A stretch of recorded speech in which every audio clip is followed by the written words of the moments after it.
नमस्कार मित्रों, स्वागत है आप सभी का एक बार फिर आपके अपने online platform UP classes 2M पे।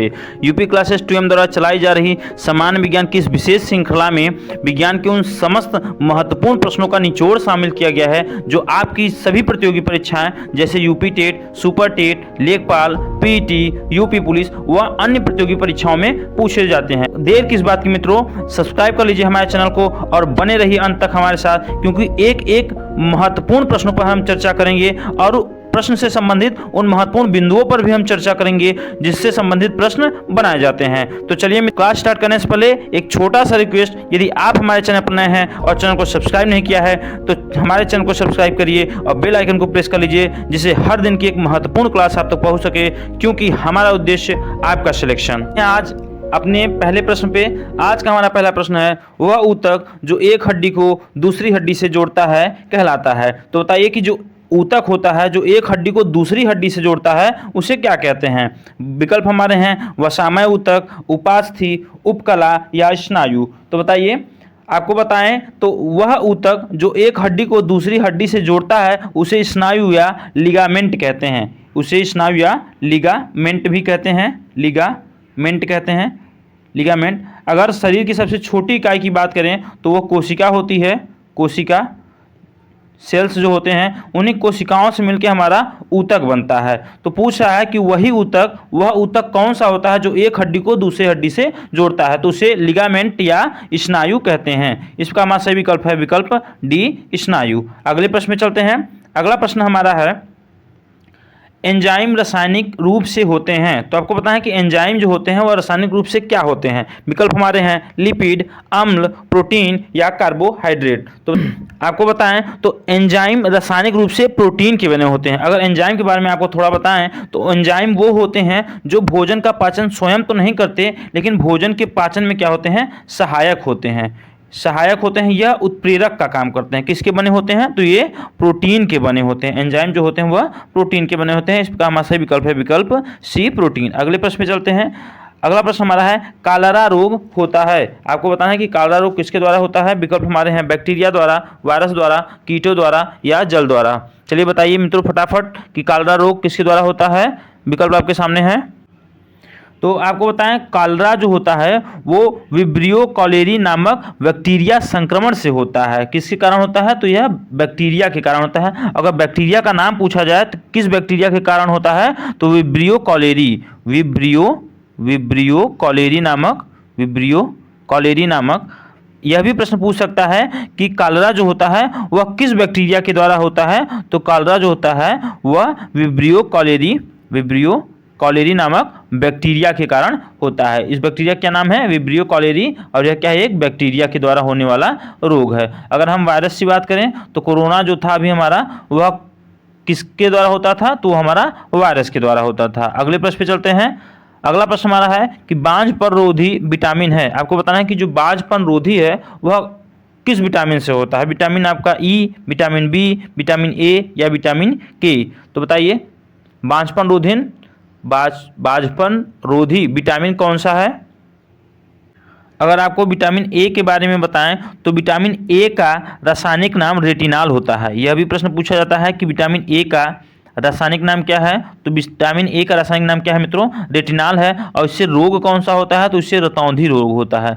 विटामिन ए की कमी से कौन सा रोग होता है, रतौंधी नामक रोग हो जाता है। अगर वहीं विटामिन के की बात करें तो विटामिन के से हमारा जो होता है वह रक्त का थक्का जमता है। और वहीं विटामिन बी की बात करें तो विटामिन बी से बेरी नामक रोग होता है। विटामिन ई के बारे में बताएं तो यह विटामिन प्रजनन क्षमता के विकास के लिए जिम्मेदार होता है। और विटामिन ई का रासायनिक नाम बात करें तो विटामिन ई का रासायनिक नाम टोकोफेराल होता है। क्या होता है, टोकोफेराल होता है, टोकोफेराल। विटामिन ई का रासायनिक नाम टोकोफेराल होता है और यह प्रजनन क्षमता के लिए जिम्मेवार होता है और इसे बांझपन रोधी विटामिन भी कहा जाता है। इसका हमारा सही विकल्प है विकल्प ए, विटामिन ई। अगले प्रश्न में चलते हैं। अगला प्रश्न हमारा है, प्रोटीन की कमी से शरीर में होने वाला रोग है, यानी प्रोटीन की कमी से हमारे शरीर में कौन सा रोग होता है। विकल्प हमारे हैं रिकेट्स, स्कर्वी, रतौंधी या क्वाशियोकर। तो बताइए कि प्रोटीन की कमी से शरीर में कौन सा रोग होता है।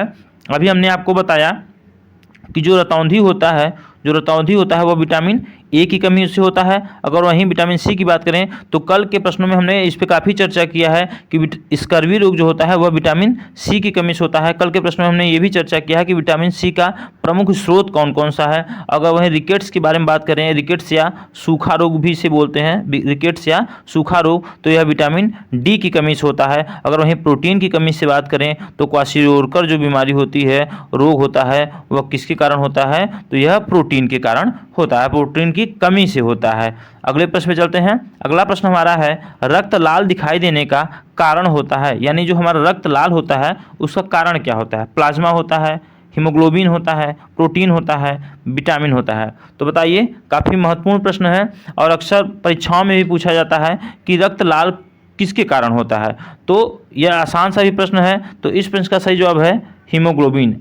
इस प्रश्न का सही जवाब है हीमोग्लोबिन। हीमोग्लोबिन के कारण ही जो रक्त होता है वह हमारा लाल होता है। अगले प्रश्न पे चलते हैं। अगला प्रश्न हमारे हैं कि दालें किसका अच्छा स्रोत होती हैं। आपको बताना है कि जो दाल होता है वह किसका अच्छा स्रोत होता है। प्रोटीन का होता है, कार्बोहाइड्रेट का होता है, वसा का होता है या विटामिन का होता है। तो बताइए कि जो दालें होती हैं, दाल जो होती है वह किसका स्रोत होती है। प्रोटीन का, कार्बोहाइड्रेट का, वसा का या विटामिन का। तो आपको बताएं कि जो दाल होती है वह प्रोटीन का सबसे प्रमुख स्रोत होता है, यानी दाल में जो होता है सबसे ज़्यादा प्रोटीन पाया जाता है। इसका हमारा सही विकल्प है विकल्प ए, प्रोटीन।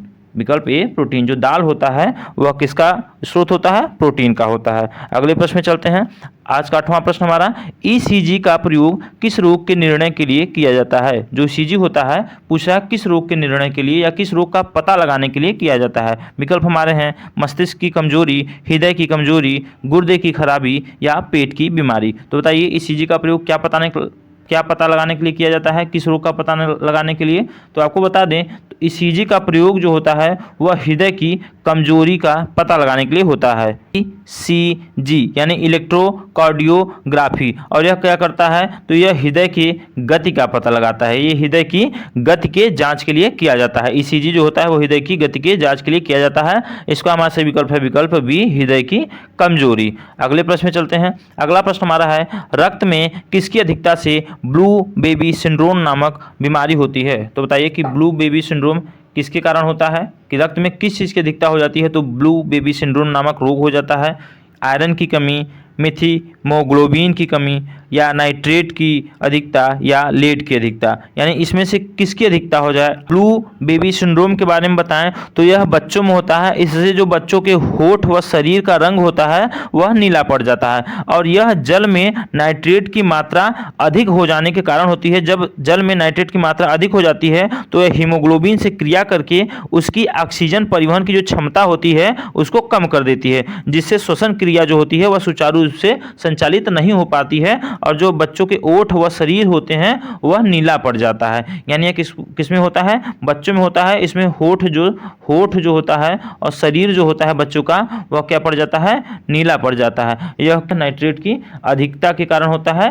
नाइट्रेट जो होता है वह हीमोग्लोबिन से क्रिया करके ऑक्सीजन परिवहन की क्षमता को कम कर देता है और जिससे श्वसन सुचारू रूप से नहीं हो पाता है और बच्चों का ओठ और जो शरीर होता है वह नीला पड़ जाता है। इसका हमारा सही विकल्प है विकल्प सी, नाइट्रेट। अगले प्रश्न में चलते हैं। अगला प्रश्न हमारा है निम्न में से कौन सा कार्बोहाइड्रेट का स्रोत नहीं है। आपको कार्बोहाइड्रेट का स्रोत नहीं बताना है। कार्बोहाइड्रेट का स्रोत नहीं है, यानी इसमें से 3 कार्बोहाइड्रेट के स्रोत हैं और 1 कार्बोहाइड्रेट का हमारा स्रोत नहीं है। तो बताइए कि कार्बोहाइड्रेट का स्रोत कौन सा नहीं है। आलू नहीं है, अनाज नहीं है या दूध नहीं है या मुर्गा नहीं है। अगर बात करें कार्बोहाइड्रेट की तो हमारे आलू में भी कार्बोहाइड्रेट पाया जाता है, वहीं अनाज में भी कार्बोहाइड्रेट पाया जाता है और दूध में भी कार्बोहाइड्रेट पाया जाता है, जबकि मुर्गे में कार्बोहाइड्रेट नहीं पाया जाता है। इस प्रकार हमारा सही विकल्प है विकल्प डी, मुर्गा। अगले प्रश्न में चलते हैं। अगला प्रश्न हमारा है निमोनिया रोग शरीर के किस अंग को प्रभावित करता है। आपको बताना है कि जो निमोनिया रोग होता है वह शरीर के किस अंग को प्रभावित करता है। विकल्प हमारे हैं फेफड़े को, क्लोम को, यकृत को या आंत को। तो निमोनिया के बारे में बताएं तो निमोनिया जो होता है वह श्वसन संबंधी एक रोग होता है और यह हमारे फेफड़े को प्रभावित करता है। तो जो निमोनिया रोग होता है वह श्वसन संबंधित एक रोग होता है। यह किसको प्रभावित करता है, तो यह फेफड़े को प्रभावित करता है। इसका हमारा सही विकल्प है विकल्प ए, फेफड़ा। अगले प्रश्न पे चलते हैं। अगला प्रश्न हमारा है स्वच्छ आकाश का नीला रंग किस कारण दिखाई देता है? विकल्प हमारे हैं प्रकाश का विवर्तन, प्रकाश का अपवर्तन, प्रकाश का प्रकीर्णन या प्रकाश का परावर्तन। तो आपको प्रकाश के प्रकीर्णन के बारे में बताएं तो जब वायुमंडल में उपस्थित धूल कणों से हमारा जो सूर्य का प्रकाश होता है, जब वह टकराता है तो उसमें नीले रंग का या बैंगनी रंग का जो फैलाव होता है वो सर्वाधिक होता है, इसलिए हमारा जो आकाश होता है वह नीला रंग का दिखाई देता है। तो यह किसके कारण होता है? तो यह प्रकाश के प्रकीर्णन के कारण होता है। इसका हमारा सही विकल्प है विकल्प सी, प्रकाश का प्रकीर्णन। अगले प्रश्न में चलते हैं। अगला प्रश्न हमारा है आज का, प्रकाश का वेग अधिकतम होता है। आपको बताना है कि प्रकाश का वेग किस माध्यम में अधिकतम होता है? हीरे में, निर्वात में, जल में या हाइड्रोजन में? तो प्रकाश के चाल के बारे में बात करें तो जो प्रकाश की चाल होती है वह जल में 2.26 गुणे 10⁸ मीटर प्रति सेकेंड होती है। वहीं अगर हम प्रकाश का चाल हीरे में बात करें कि हीरे में प्रकाश की चाल कितनी होती है, तो हीरे में प्रकाश की चाल 1.24 गुणे 10⁸ होती है। अगर वहीं हम निर्वात में प्रकाश की चाल की बात करें तो 3 गुणे 10⁸ मीटर प्रति सेकेंड होती है, अर्थात सबसे ज़्यादा प्रकाश की चाल निर्वात में होती है। इसका हमारा सही विकल्प है विकल्प बी, निर्वात। अगले प्रश्न पे चलते हैं। अगला प्रश्न हमारा है, प्रेम से गुजरने पर, प्रेम नहीं लिखा है, ये प्रिज्म है, यहाँ पे प्रेम हो गया है तो आप सही कर लीजिएगा, ये प्रेम नहीं, प्रेम से गुजरेगा नहीं प्रकाश, प्रकाश को प्रिज्म से गुजारिए, प्रेम से नहीं प्रिज्म से गुजारिए। प्रकाश जो है वो प्रेम से नहीं प्रिज्म से गुजरेगा। कहाँ से? प्रिज्म है ये। प्रिज्म से गुजरने पर श्वेत प्रकाश किस भाग में अधिकतम विचलन होता है? यानी कह रहा है, प्रश्न हमारा पूछ रहा है कि जब हम श्वेत प्रकाश को किसी प्रिज्म से गुजारते हैं तो उसमें किस रंग का सर्वाधिक विचलन होता है? किस रंग का होता है? लाल रंग का, पीला रंग का, नीला रंग का या बैंगनी रंग का? तो बताइए किस रंग का होता है? तो आपको बता दें कि जब हम किसी श्वेत प्रकाश की किरण को किसी प्रिज्म से गुजारते हैं, जब किसी श्वेत प्रकाश को हम प्रिज्म से गुजारते हैं तो वह कुल 7 रंगों में विभक्त हो जाता है। कुल कितने रंगों में? 7 रंगों में। कितने हो गए? 1 2 3 4 5 6 हो गए। एक और हम बनाते हैं तो 7 रंगों में विभक्त हो गए। जो सबसे नीचे का रंग होता है वह हमारा क्या होता है? बैंगनी रंग का होता है। इसको याद करने के लिए एक लाइन है विबग्योर। क्या है? विबग्योर। ये 7 रंगों का क्रम से है। वायलेट है, इंडिगो है, ब्लू है, ग्रीन है, येलो है, ऑरेंज है, उसके बाद रेड है। यानी सबसे कम विचलन किसका होता है? तो लाल रंग का सबसे कम विचलन, यानी न्यूनतम विचलन लाल रंग का, और सबसे अधिक रंग का पूछे तो हमारा इस ऑप्शन के हिसाब से बैंगनी रंग का विचलन सर्वाधिक होता है। तो अगले प्रश्न पे चलते हैं। अगला प्रश्न हमारा है, कौन सी धातु मानव ने सर्वप्रथम प्रयुक्त की थी? आज का अंतिम प्रश्न हमारा है, बताइए कि कौन सी धातु मानव ने सर्वप्रथम यानी सबसे पहले प्रयोग में लाई थी? तो विकल्प हमारे हैं लोहा, तांबा, सोना या कांसा। तो बताइए मित्रों, मानव ने सबसे पहले तांबा का प्रयोग शुरू किया था। इस प्रकार आज के हमारे प्रश्न यहीं समाप्त होते हैं। अगर आपको प्रश्न और प्रश्नों का एक्सप्लेनेशन अच्छा लगा हो, वीडियो अच्छी लगी हो तो वीडियो को लाइक कर दीजिए, चैनल को सब्सक्राइब कर लीजिए और अपने दोस्तों मित्रों के साथ इस वीडियो को शेयर कर दीजिए। यूपी क्लासेस 2M के द्वारा उत्तर प्रदेश की एक विशेष श्रृंखला जो चलाई जा रही है, आप उस क्लास को भी लेते रहिए और अपनी तैयारी को और मजबूत करते रहिए, क्योंकि 2024 जो है वो चुनावी समय है और उस समय वैकेंसियाँ बहुत अधिक आएंगी। तो बने रहिए हमारे साथ। हर रोज़ आपकी क्लास इसी प्रकार से चलती रहेगी। विज्ञान की और उत्तर प्रदेश स्पेशल की क्लास अभी आपकी चल रही है, तो प्रतिदिन अपने क्लास को लेते रहिए और अपनी तैयारी को मजबूत करते रहिए। कल फिर मिलते हैं अपनी अगली क्लास में विज्ञान के। तब तक के लिए नमस्कार।